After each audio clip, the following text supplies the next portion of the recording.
My wonderful guest is Adekunle Afolayan. Your birthday is in 2 days' time. And let me hear your voice first. Good morning. Good morning, sir. Aha. Aha. And I see you are wearing our green, but it is Yes, not the so green, it is not the green of the Super Eagles. It is the green of some artistic expression of some sort, but it's the same now.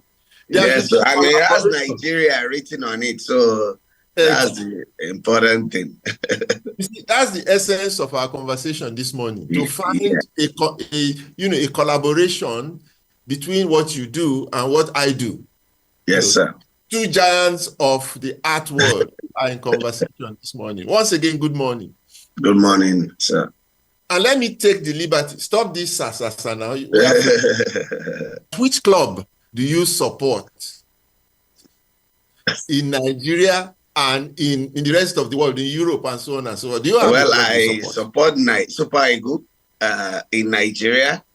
Of course, when local league was, was still, an item. Of course, ICC and all of that. I mean, I used to follow, but now I don't follow. I don't watch Premier League. I don't watch any of those things. Wow. And yeah, and it's not because of anything. It's just that look, I take on so much that I get drained. And again, I think I know the capacity of my brain, and I've compartmentalized it such that I only put things that will add value and also help my mental health. So if you support my club, for example, I assure you, if you support my own club, which is Barcelona. What club? Barcelona, the club is Barcelona. Go and find out. And in the EPL, I support Manchester City. I support Manchester. If I'm supporting any clubs, it will be Arsenal. Arsenal. Arsenal won't win anything now. They've not won anything. No matter. Yes. You win some, you lose some. None. Okay. I advise you anyway. I advise you, find time and watch either Manchester City play or Barcelona play, and then you will enjoy football as we all enjoy watching you. Yes. Okay. Yes, all right. So my conversation, first of all, when I first met you, I want Nigerians to know, when I first met you, it was in Tunde Kilani's office or home. That's in Callisto. Sende Callisto. Yeah. Sende Callisto. You were a young man. I was a young man too. You were a young man and you came in there and he introduced you. Kunle Afolayan, son of, Adi loved, our man.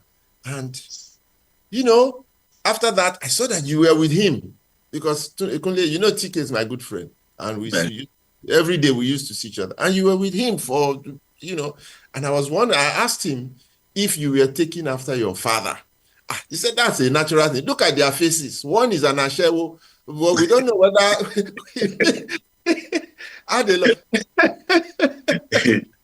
So my first inquiry, and I know this is it. How much of an influence was Tunde Kilani in your life and in the career that you pursued, which is now acclaimed as one of the most successful in our history as a filmmaker? What is his influence on your life?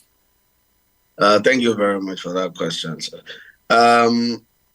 TK, like we all call him, really. And I've said this 1,000 times. I don't think my journey would have been this structured without him. As a matter of fact, he was an integral part of how I started and what led and got me to where I am today, creatively and otherwise. And this is because after my father passed in 1996, I was in school, but I wanted to make film. I didn't want to act, actually. I wasn't dreaming of And why? Because after my father passed, I saw a vacuum. I saw a huge hole in the industry. People were making film, but they were making film on video. And TK was the only person, and I think Uncle Tadio Gido as well, who were using the new video format, but using it like they're shooting film. And what this means really is production value is very key. So you can have this new technology and that help to ease or make your production faster. But then if you don't follow the rudiment, if you don't understand the difference between lighting for film and lighting for video, if you don't understand that film is not just about recording sound and garbage in, garbage out, you just put it on in post-production and you leave it like that, then you can't really make a headway. So when that adrenaline was like pumping and I'm like, look, I think I can make film. I want to do the kind of production values that the Ogunde and the Ade Love and the Babasala they were doing. So I went to Tadio Gido when they did stages, and I saw Tokwe Idowu, Balogun, and all of them in the show. So I went and I introduced myself to him, but he's more of an American. And Uncle said, okay, just put your name there, we'll reach out to you. So I just left. But TK, I've always seen TK on my father's set. Even though I was too young to have conversation with him, he was the director of photography on Iyaniwura. And Iyaniwura was shot in 1984. And he was also the director of photography on Taxi Driver Part 2, 1987. He was an assistant cinematographer on Taxi Driver Part 1 in 1983. So I usually will see him around. He will have this thing hang around his neck. He will wear those jackets that, he still will wear now. But after I went to Tadio Gido and I didn't get any positive response, then I went to TK, in Oshodi. And I said, sir, I want to make film. I want to be making film. And he laughed. And he said, do you think film is like hereditary? Like it's something you can just, and then he explained, what he meant. He said, look, that making film is like you saying, I'm an engineer. So I want to build a tower. Or you're saying I'm a medical doctor. So my father is a medical doctor. So does that make me one? No. If I want to be a doctor, I have to go to school to learn to be a medical doctor. And he said, look, the first thing you should do is focus on your education, But on the side, because you look like your dad, it can be acting. You can start with acting. And I said, okay. And he said, look, next year we're doing Shawarma Day. You can come for audition. And, if we feel you're good enough, then we can. And that was how the relationship started. And I was auditioned by Biodun Aleja, not even TK. May he so rest in peace. And I got the role and I became a protege and I became one of his best friends. Now, at that time, I was practically serving. I was like an apprentice because after before Shawarma, I was already working in the bank because I just finished my ND and then I was doing part-time HND and all of that. So I was working in the bank and I go to TK's house every Sunday. And in the morning, we'll have breakfast together.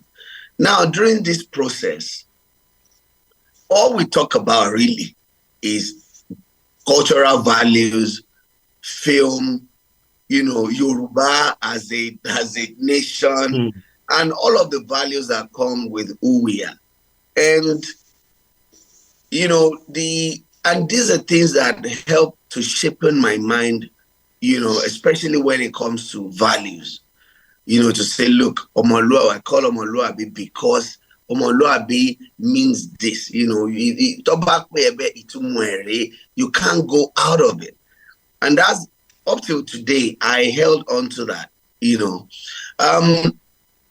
And when after that we did Agogo War, you know, we did Campus Queen. There are quite a number of his films that I wasn't part of as an actor, but I was behind the scene because I always follow him around. You know, come. Do you know that he did not use you for Campus Queen? He didn't use me. Wait, now he did but not he used you. You stole my role. Exactly. He saw a better actor in me.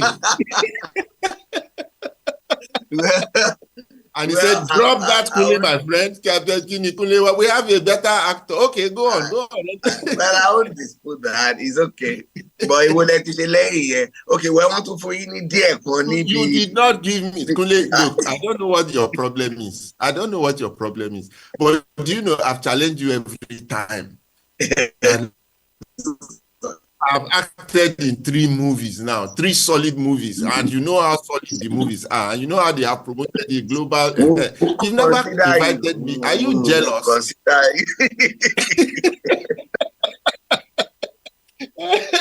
But how much of an influence did your father have on you? Because now you are talking of reference to add a lot of stuff. Yeah. The thing is, I definitely will not be doing this if it all started with having the gene. That is one. And then secondly, I grew up seeing him. I grew up enjoying that cheap publicity. I used to travel to Cotonou and then to Anel in Togo and then to Abidjan, like that, with some of their films. And these were some of the things that developed me and prepared me for the business side of filmmaking. Because, of course, I was too young to understand the artistic side, but because I was forced to be involved in, you know, carrying those films around, because this generation, I mean, this younger generation, they really don't understand, you know, or have an idea of what it used to be. I mean, at that time, the filmmaker is also the distributor, it was also the publicist, it was also the marketer, and they all have their own projectors, and they'll put like a white bed sheet or curtain in the car and this megaphone, and every opportunity to have a stop somewhere and put the tent and put the projector. That was what it was. And I went through that, you know, from age maybe 6, but then from age 14, I started traveling alone with my father's films. You know, I'll go from, as a matter of fact, when my father passed in 1996, I was on a tour with one of his films. And of course, there was no GSM, so I didn't even know when he died. He died, and I read it in the newspaper 2 days after. Wow. You know, he died 30th of December, 1996. I was on my way back from Akure, and I was on a bus, and the person next to me bought a newspaper, and I saw it was a Tribune, and the cover, and I saw Adelove is dead. And that was how I knew that. Wow. You know, yes, my father was dead. So he started all of this, and then he passed it on, whether intentionally or unintentionally. But I found myself here. I built on what he did and where he got to.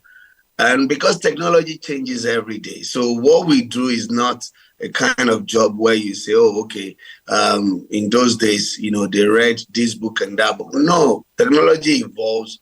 And I'll give it to TK. TK is one, in fact, as a matter of fact, TK is more vast than even me when it comes to technology or knowing, you know, like what is coming, you know, as far as technology is concerned, like in years to come, you know. So, and that is why it's impossible for me to like talk about, you know, my growth and all without always referencing, you know, TK, because even up till now, we're very close, we're best of friends. And why I'm able to maintain that relationship because work call me there to Ramiko. you know. So that's, but my father really started it, and somehow he passed me on to TK, and and Here that's we where we, are, and here yeah. we are.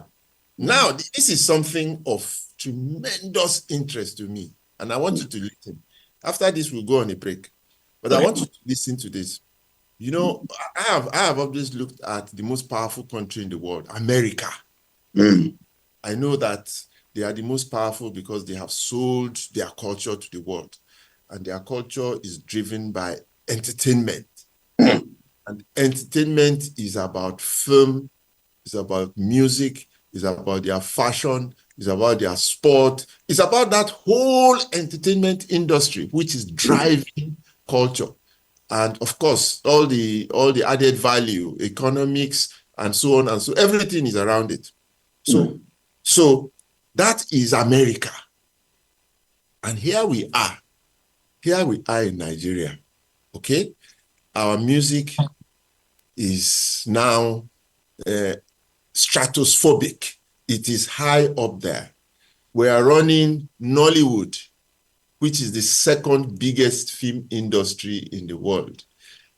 We have some of the most gifted sports people on earth out of this environment. We are strong in literature, in poetry, in fashion, in food, in all of those things that encompass that whole entertainment industry. Yet it appears we do not appreciate the power of all of these different branches of entertainment. Like film, for example. I want to ask you, have you ever been to the Nigerian Institute of International Affairs for anything beyond just going to be a part of a program? Have you ever No, been? no. Okay. Okay. You see, within the Nigeria Institute of International Affairs, for example, there is a think tank of the best brains who are Mm. assembled regularly to shape Nigeria's future, everything about Nigeria in all spheres. And there I realized the power of sport to change and influence the country. So, in our film industry, second largest in the world, we just say it, but I don't see it influencing anything at all in Nigeria. But for the first time, I see that you filmmakers, you are now relating your films, to social commentary and events in Nigeria without deliberately coming together to work with the country to institute policies and that will drive it nationally. So even though I've asked the question and you have answered it, I said, have you been to the NIA? Please, you must go to the NIA. You must go to the NIIA and be a part of a film diplomacy project. Film diplomacy project. To use your work. You have become the most successful filmmaker in Nigeria by virtue of the nature of films that you do. But you have not been to the NIA. You have to go there. But it's a government, you can't just go there. You have to No, be you can. invited. You can. No, yeah, but you can't just go in and say, "Look, okay, I would like to do this," because it's a government, is a Okay, government find out parastatal. about it. Find out about that place. Just find out about that. I will Okay, introduce you to them so that okay. our fusion of Nollywood and sports and music and all of those things can come together and help us shape Nigeria and drive Nigeria's culture. We have a message. Make this country the biggest, the best, in the whole world using these soft power tools. You are driving the one for film. You are driving the one for film. This is Eagle 7 Sports Radio reaching you from Abeokuta 103.7 FM. And you are watching us all over the world. You are listening to us. My guest this morning is Adekunle Afonlayan, my brother. And recently, I saw Kunle and a technical team of artists and all that, including TK himself. They went to Ghana. They went to Ghana you guys went to Ghana on Airpiece, and then you went to film at Elmina Castle. You went to film at the Elmina Castle. That's a truly historic place. 500 years of our history in that place that everybody around the world wants to see again, to see what were you doing in Ghana, first of all? And then what is it about this Elmina that you went to film? Okay. Well, I don't know how much of. I can't hear you. Are you muted? No, not. Can you hear me now? What's going on? I think it's from your end. I can't hear me now?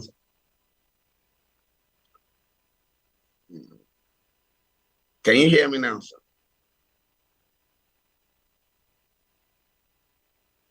In your bunk, I can't hear Kunle. We're at the Boji Rock party here.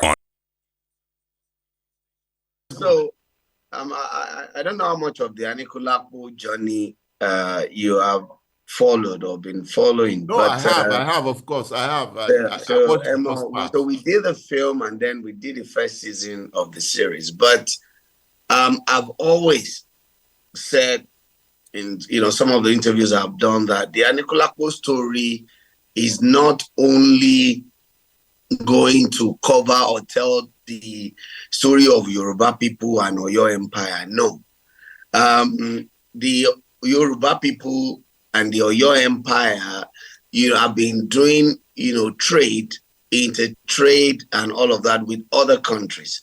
And also, there was this pre-colonial era where all of those Emina Castle, got built. And when we started working on this new season of the show, there were things in the script that,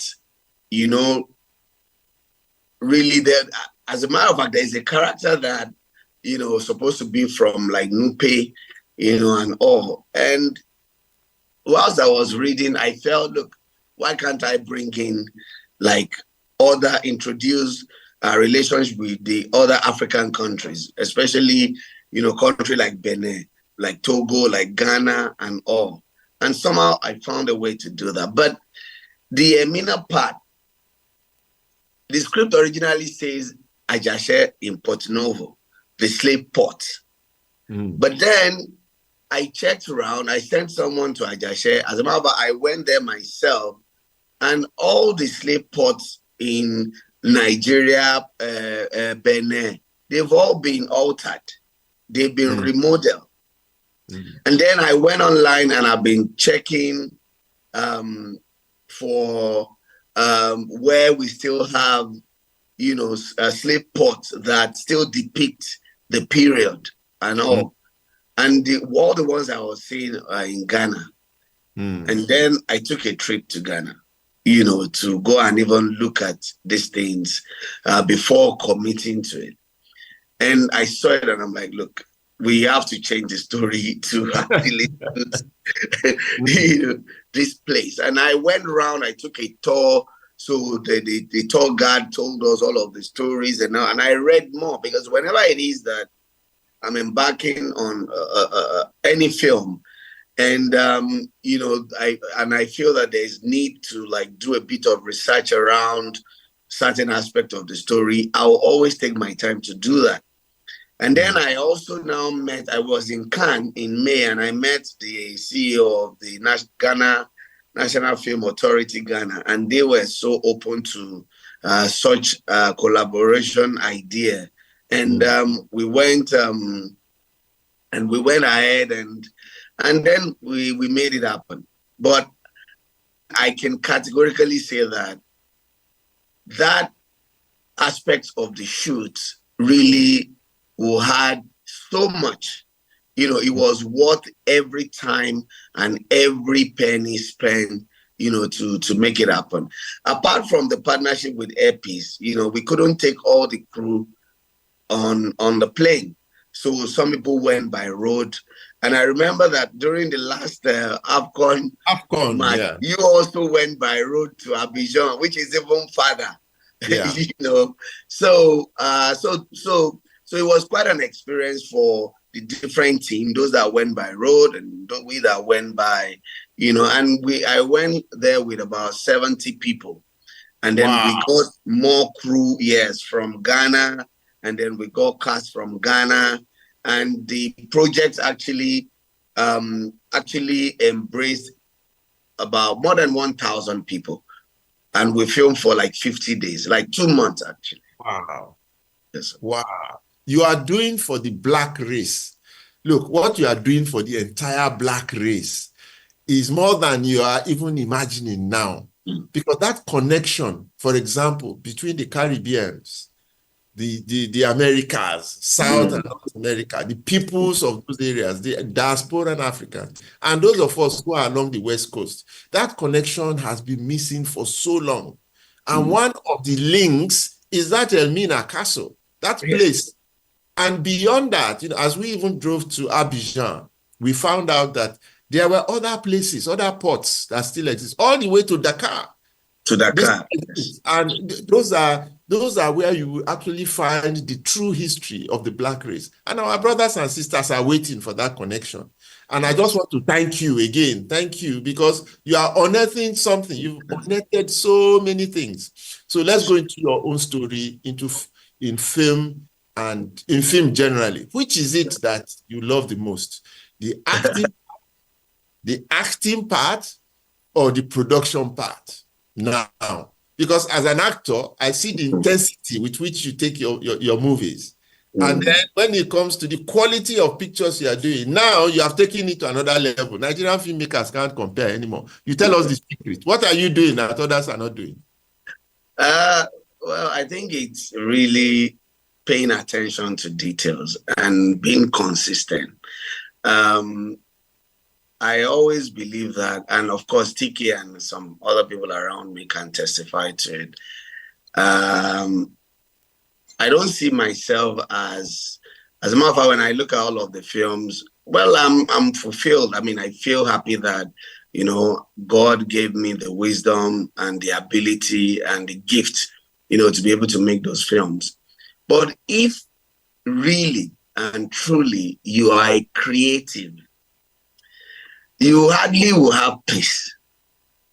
Because as they are rounding up one and you're saying, look, let me go and lounge and all of that, everywhere you see, if you're looking at this side, what you're seeing is film. If you're looking at that side, what you're seeing is story. If you're looking at listening to radio, so my environment plays a very key role in how my mind works. And that is also why I'm sure that I don't know if we're going to get there, but that is why I chose your village, Abi. You have set up a film village. Yes. You must tell us about it now. You have set up a film but village. That journey actually started in Lagos because we started with Cap Hub in 2019. Cap Hub is in Ikeja, an Ogundano. And what happened was, okay, so I've done all of these films, but I've always wanted to have like a one-stop shop for creatives, because I go all around the world and I see how, some of these things are done. I've always wanted to have like a small place where I can do live band, where, artists can come in and test the water, things like that. And then there was this opportunity. There was this film fund, entertainment fund by federal government. It's a loan. And we applied, we accessed it, we took 150 million, and then we bought this property in Ikeja, and after buying the property, then I went to Mr. Theo Lawson and I said, look, I have this dream. I want to have a one-stop, like a cultural center. And he said, okay, just draw what you would like to have in this space. And I said, I want a cinema, I want a restaurant, I want a live band spots, and then our main studio. And then I also want the academy, because we now have a film school, and we're partnering with like different NGOs and all of that. And we've trained over 15 to 20,000 people in the last 2 years. Wow. Yes, sir. And So we came up with the drawing, and then we built Cap Hub. And right now, I mean, after building it, I dedicated like 2 years of my time to it, to like make it work and grow it. But now the restaurant, the cinema, and all of that, even the academy, everything works, whether I'm there or not, because we put in place a structure. Now, when the Anikulapo idea came, we needed a place that is, that does not have aliens or things that does not depict the period. And we're talking 16th centuries. And I didn't want to use mud houses that already have roofing pan and all of those rustic roofing shit, because those were not in existence. And then I went into research to check what Oyo Empire was, that period. Of course, there were not a lot of references, but you still see a bit of sketches of what the Oyo Empire and the palace, the Oyo Palace was. And then I took the liberty and, this creative license to say, look, okay, maybe this was what it was, but then we can make it bigger. And then we can make it, let's portray that we used to live like princes and princesses and kings. And I traveled with my team.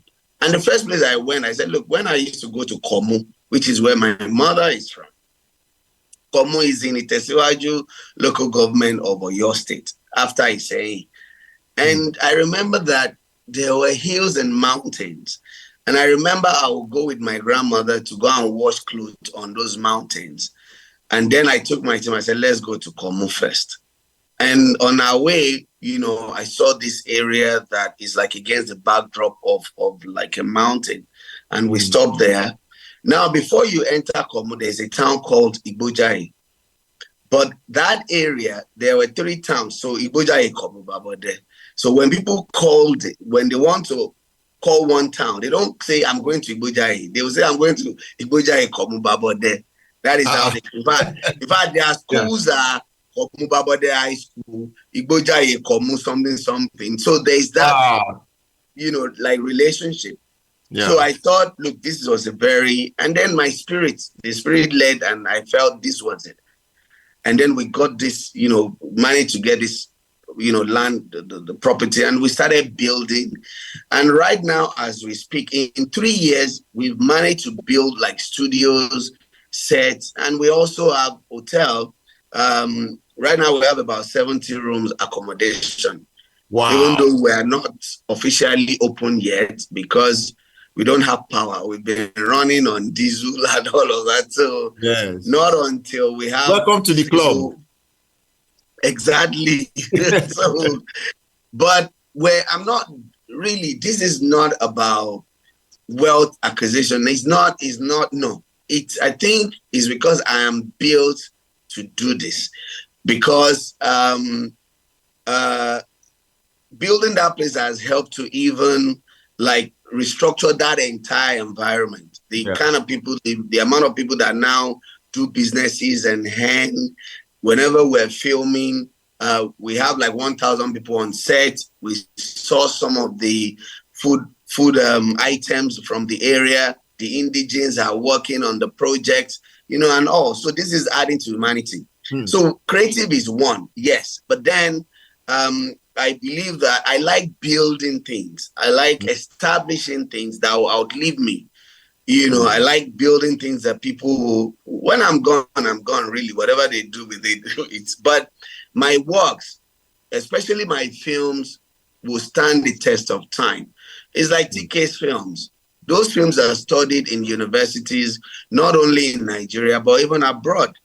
People write their theses and all around our works.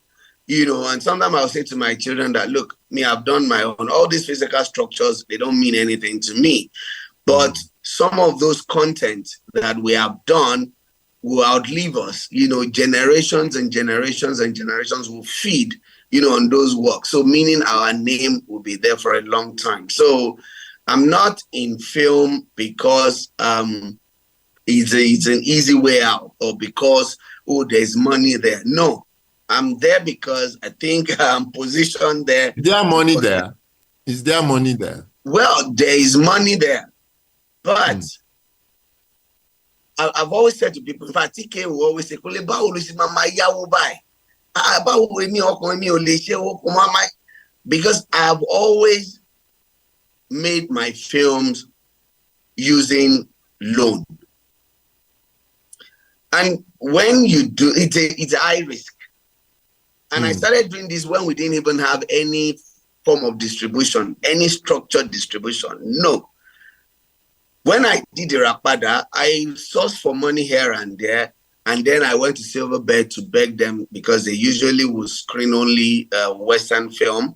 And I went to beg to say, please, we want to do premiere. Then after the premiere, I said, please, can you just retain the film for a week or two? And if you don't have customers, then remove it. And then Ben Bruce one day came in and said, oh, it doesn't look bad. And then they put it, and then it went 1 week, 2 weeks, 3 weeks. Thank you to Silverbird for giving such opportunity. And that was how it started. So Nigerians, what I've noticed is Nigerians will pay premium for quality if the work is good. It's like almost all TK's films. They are timeless, So Nigerians will come back and pay over and over. TK has not been a billionaire. I've been waiting for his billions to come. Because TK does not like money. He doesn't like money. I've been looking at all of you. Are the only rich. Look, for me, you are the only rich one. No, people are rich. Funke Akindele and the rest of them, they are rich. They make a lot of money from box office. And then social media. You see, the social media economy is driving film again now. And I know that you are exploiting it and so on. But yeah, it's a huge, except that you haven't given me any part of it. Even when I acted, Itimo act, TK is still owing me up to today. Okay, the acting part or the production part, which is more interesting? Well, for me, I think it's the production part. I don't do much of acting these days, because the production part actually consumes me, because I'm the executive producer, I'm the producer, I'm the director. So trying to handle being an entrepreneur and then staying on top of your, creativity is something that I've managed to balance well. But again, one is not, I'm still young, but I'm not getting any younger. So sometimes when the adrenaline is pumping and you think you can just jump from pillar to post, nature will tell you slow down a little bit. But production, I have mastered. And we now have a structure that can just, keep running without compromising quality, not for the sake of quantity, no, but because we put in place, something that, will always guarantee a production value. So what next? You have succeeded in so many things. If I run us through some of your works, the one I like that I always remember, I just remember it, for its significance, and it is coming. It is this next week. It is on Monday, October. but run us through some of it. Which is the one that you like? So the one you like best, that reflects you the best. Yeah. Yes, I started with Rapada, and Rapada was shot in 2006 as a filmmaker. Of course, Shaori did 1998 and Agogo War and a few other films. But as a filmmaker, my first film was Irapada. And after Irapada was Figurine, and Figurine was in 2009. Figurine, I think, set a new trend, and that just became, as a matter of fact, I traveled the world with Figurine. Even the Irapada was my first film, but it got selected at the prestigious London Film Festival, and it was my Yeah, second. He also got selected at the Pan-African Film Festival in Los Angeles, and those were some of the biggest film festivals around. So I had the privilege of traveling, even as a young filmmaker, to prestigious film festivals, to showcase and also meet with other. But after figuring, we did phone swap. Now, I did phone swap so that people can actually see that I'm a man of many. Just give me a second. Just give me a second there. Let's take this call so that they won't interrupt us again. Okay. I know that the calls will start to come. Hello, good morning. Yeah. Hello, good morning. You can hear me. Yes, we can hear you. Just mention your name and where you are calling from so that Kunle will know whether it's my name is from Oyo, from Kwara, or from Lagos. I want to ask Mr. Kunya Afoline or Go on. Yeah, go ahead. Okay. I'm really glad talking to you. I believe you've been doing a great work there. My question is simple. How does history, the core Yoruba history and whatever, how much does it play in some of these your productions? Okay. Is that a question? How much? Yeah. How much does Yoruba history play in his production? And anyway, why is it that he does most of his movies, all of his movies, I believe, not all, in Yoruba? Well, most of my films are, quite a number of them are multilingual. But then, look, literature, you can't make anything worthwhile if you let go of your literature or your history, and all of that. And that is those are some of the things that I worked for the likes of Tunde Kelani and a lot of other renowned filmmakers outside of Nigeria. I started, for example, one of my favorite films, if I was going to get there, was Swallow, which is an adaptation of Sefi Atta's book, Swallow. But I'll come to that. Go on. Just go on. Take your time and go on. Yeah. So, and why Swallow? I love Swallow because when I read it, the book took me back to 1985 when the Golden Eaglet won, the World Cup. Is it 84, 85? Yes. And then 85. And then the book took me back to Ibutemeta, where I was born and where I grew up, between Old Yaba Road and Adekunle and Railway Compound and Yaba, and then Surulere by extension, Sabo, Alagomeji, all of those areas. And when I read it, I'm like, wow, this is an opportunity for me to recreate, my young age and all of that and put it on screen. That was the first catch. That is history. Now, the book really didn't dwell much on the Golden Eaglet thing, but when I made the film, I said I was going to make it a big deal. And I went to get footage of, the match, and I did 3-4 different sequences where, we saw the quarterfinal, we saw the qualifying match, we saw the quarterfinal, we saw the semifinal, and we saw the final in that film. That is history, right? It is not necessarily tied to Yoruba history, but it's Nigeria history. And one of the best way to document history is, by using, audio-visual, motion picture and all of that. A lot of things we reference on YouTube now, footage of US, 18th centuries ago, 17th century, is because they were documented. Yeah.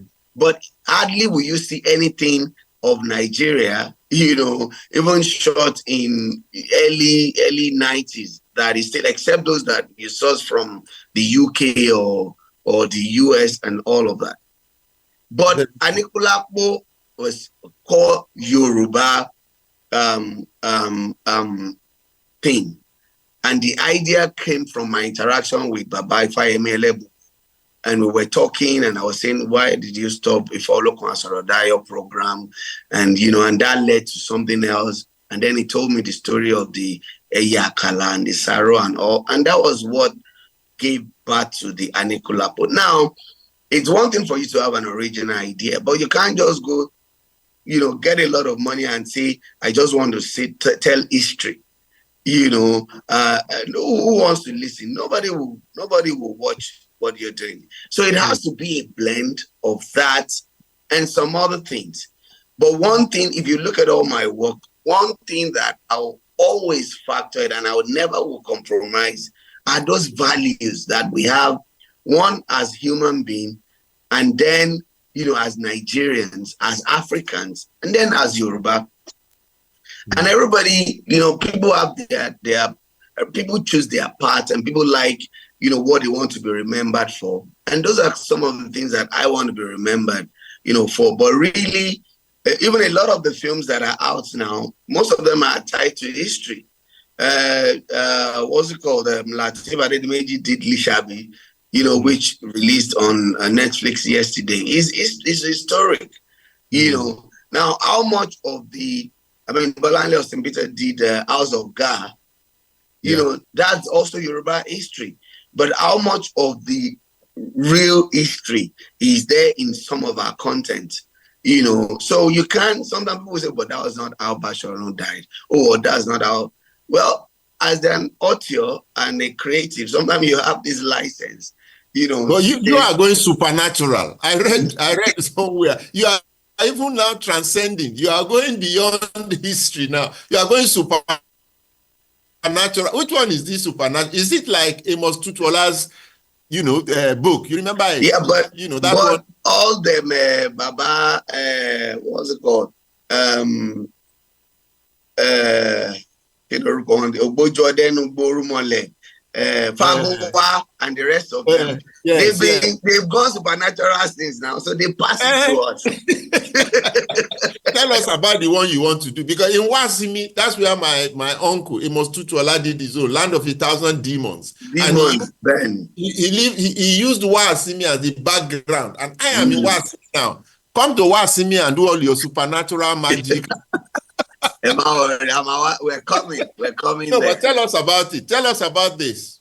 Yeah, but look, I would not want to give too much away, but Anikulapo is taking a new, like a complete. But even from season 1 of the series, we saw that there's a character that gets to the gates that leads to yonder.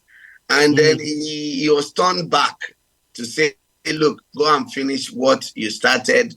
And then before you can have, and then we have these 3 ghosts that follow him around to help him achieve his, that's part of the supernatural.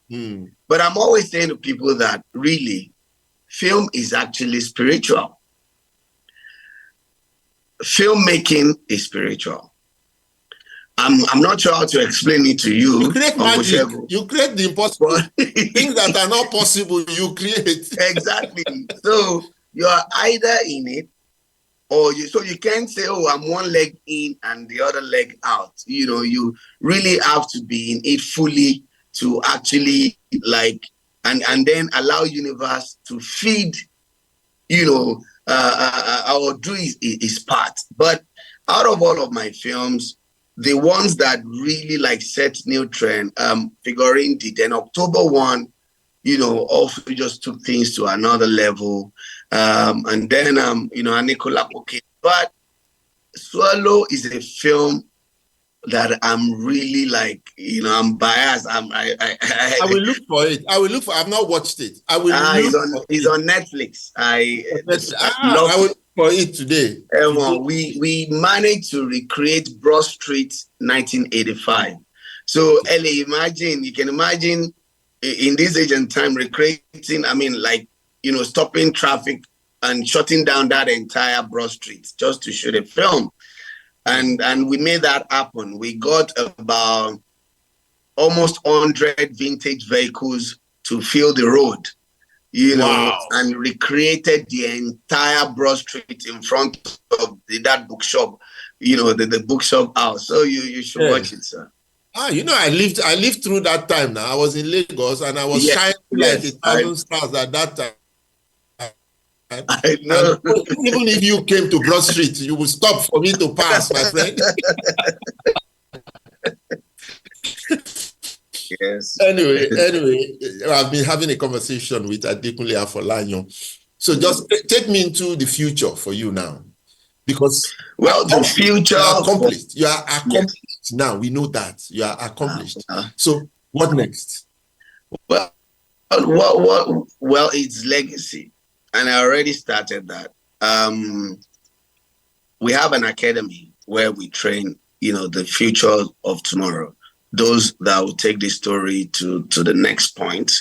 And I've established a studio that will continue to groom, young, aspiring, filmmakers. The works that I have done are going to outlive me. That is standard.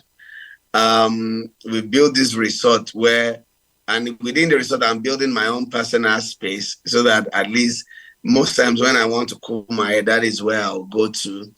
But as a filmmaker, you don't have retirement. As a matter of fact, your brain will not allow you. TK and I, we were in Ghana, even before Ghana and all of that, and all we were talking about are the projects that we want to do. And I'll be like, TK, it's in that now, but I'm artist, so we will talk about this book. The next thing we're talking about another shower. The next thing we're talking about. So your mind as a filmmaker will keep working. Even when you're 50, 60, 70, 80, 90, you can't stop. So is my cross, is my ability that till I die, my brain will always, burden me with a lot of things, and I'm ready, because I'm fulfilled. And also when you do works and then, these works are appreciated, and, it's not just a case of, I'm bad, it's a case of, people are calling you from Oklahoma, a university in Harvard, and they're saying, look, I just did my thesis, I studied your film.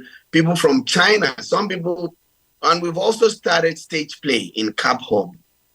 And we've been working with Segun Adefila. And the one we did before the last one, some Chinese people came. There's a professor and some of the students, and they said, we want to meet Kunle. We've been working with his films. We've been studying his films, in China. So for me, that is fulfillment, really. So what is next really is to to continue to roll out amazing works that will stand the test of time and then inspire the younger generation, And invite, look. And invite you. Wait now. invite. Look, there has to be a collaboration.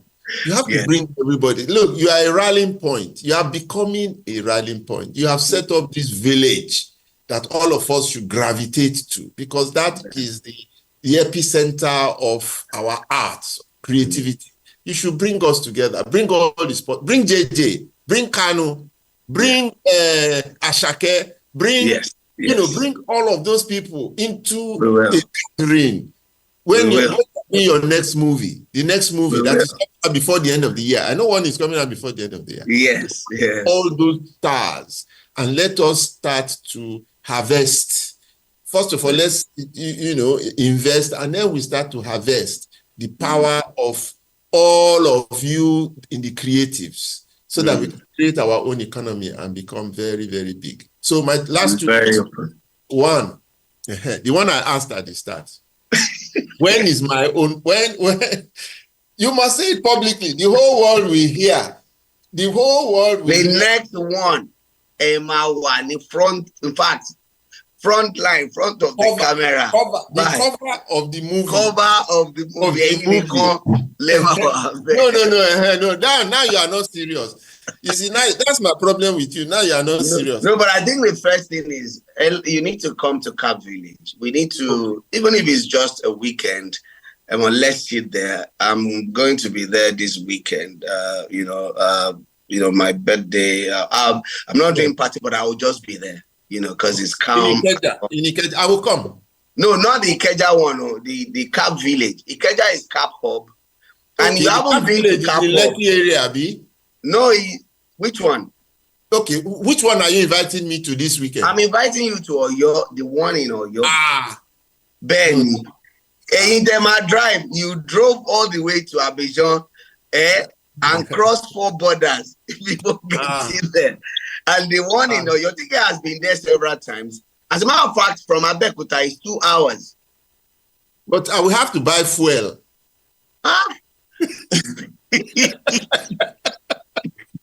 Have they brought down the cost of fuel? They have. We're also okay, Uncle Shagu. You know why we have not opened officially in Cap Village is because we don't have electricity.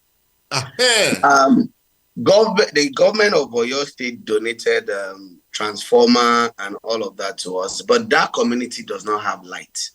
So the transformer is useless, and all of those things are useless unless we have. So we've been running diesel for 3 years. Wow! And you are still 200. Yes, we have 200 kVA generator. In fact, we had to buy another 250 kVA generator, recent. And now with the cost of diesel, we can't run 24 hours. So we're waiting to see if there'll be intervention from. We've reached out to government. We've reached out to. We want to do like solar solution, green energy. Because that will really help. Because that place is all self-funded. I've tried, and at this point, we can only. So we're looking at like November, December for official opening. But if we don't have like a stable electricity, there's no way we can open it fully to the public. So that's where don't remind me. I own a radio station. Yes. It was situated in Abeokuta. The heart of Abeokuta. And Sheke area of Abeokuta. We have not had light for 1 second since October last year. This is Abeokuta, the capital city of Ogun State. The center of the universe. The cultural hub of all of society. And we are talking of 2024. We've not had 1 second of electricity since October last year. This is 1 solid year in Abeokuta. We've been running on, we have a hybrid. We have a big generator. We have solar panels. We have inverter system. And in fact, two big generators. And I can't make a dime. There's not a couple. Every month I have to look for money. I don't know how I'm surviving. Yeah. It's so not sustainable. Right now, I park my car because I can't drive it. And, I send people to take Okada to do this, to do that. Life is just, look, you are just reminding me. Anyway, I shall try to speak. But Ekoko was cool. Maybe when I'm back, with TK, we can meet in Cap Hub. We have live band, and all of that. So we'll start there. And then my ship I'll drive you myself. You don't have to drive. I'll drive. Well, your final words to not just Nigerians, because by the power of technology, they are seeing us all over the world now. They are listening to us all over. At least I know that there are 20 radio stations in the Caribbean that I have a relationship with, and they are listening to us there. We are heard in the UK, in the US, everywhere now. So speak to us finally before you go. Well, so finally, I just want to encourage everybody out there, if you think you have something in you that you think you need to share with the world, don't hold back, go for it. It's gonna be a roller coaster. It's gonna be tough. But then if you don't do it, then it's never gonna get done. I'm here now and we're talking about all of this achievement. It didn't happen overnight. I didn't talk about a lot of, issues and challenges and hindrances that, we faced, along the line. But nobody cares. So it's like you made a film and then people will watch the film and say, that film is not even good because they don't. And then I wanted to do that differently, but I didn't have this money. I wanted to do that, but I couldn't get a helicopter. I wanted to do, and they will tell you, who cares? Then why bring the film out? Exactly. So nobody cares. So do your own thing behind, but make sure that when you are coming out, you're coming out with pride. You're coming out beating your chest. And don't overdo. Don't do past yourself, just like typical Nigerians will say. But I think Nigeria is such a blessed country. I believe that, of course, you've had several opportunities, like to have relocated or live somewhere else, around the world. But you're here. And it's the same for me. Right now, I can afford to live anywhere, live in Beverly Hills. I've been offered like several things to have management outside of Nigeria, but I turned them down. This is where I belong. This is where I'm going to do everything. My children are here schooling, all my investment, everything. I don't have any property outside of this country. Just like Dangote also said he didn't have any property outside of Nigeria. So for me, I'm here. This is the best country in the world to live in. It is. We all need to look. Government will always be government. I know that the day I opened my eyes, the day I was born, like into this country, there has never been light in Ebutemeta. So I was born shouting up NEPA since that time. I was still shouting up NEPA, and we're surviving. And there's nothing that we just need to contribute to your quota. So that would be my my encouragement to say to people, things are hard. It's not for one person. It's all of us. But then if we all leave, what will happen? What will happen to generations? I don't want to be second fiddle. I don't want to be treated like a second-class citizen anywhere in the world. I want to beat my chest, walk the streets, and say, look, my name is Adekunle Ayodeji Akonde Afolayan. I'm a Nigerian. And then, and just do my thing. And I think we all can. Not everybody will, but if you can, I think you should just emulate that. The son of Adeyemi Afolayan, yes. Alias Aka Adelo. Adelo. Except that you have everything but one wife. Only one wife. You are stuck with one wife. When will the rest come? The work is the wife. And the wife will not stay with people like us. It will be hard. But your dad had how many? 10. But We those are following ones, in his footsteps. Yeah, 10. But those ones were, the wives of that time, our mothers, their mindset was completely different. They would say, and then but the wives of now, they want to drag the husband, and so it's okay. Thank you so very much. It's wonderful having this conversation with you. I'm sure we will have some more. Next time, I will come to have it in your place.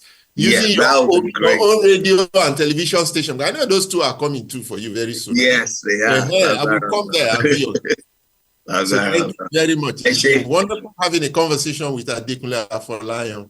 You don't have an AKA, the son of Adelong. We can't forget your father. We can never, that man was something else. So we need to remember him and to say, happy birthday, Kule. Thank you, sir. Have a great day. That's it from us. Join us again next week, Saturday, when we bring you another fantastic package on Eagle 7 Sports Radio 103.7 FM from Wasimi in Abeokuta. Enjoy the rest of your day. Bye-bye.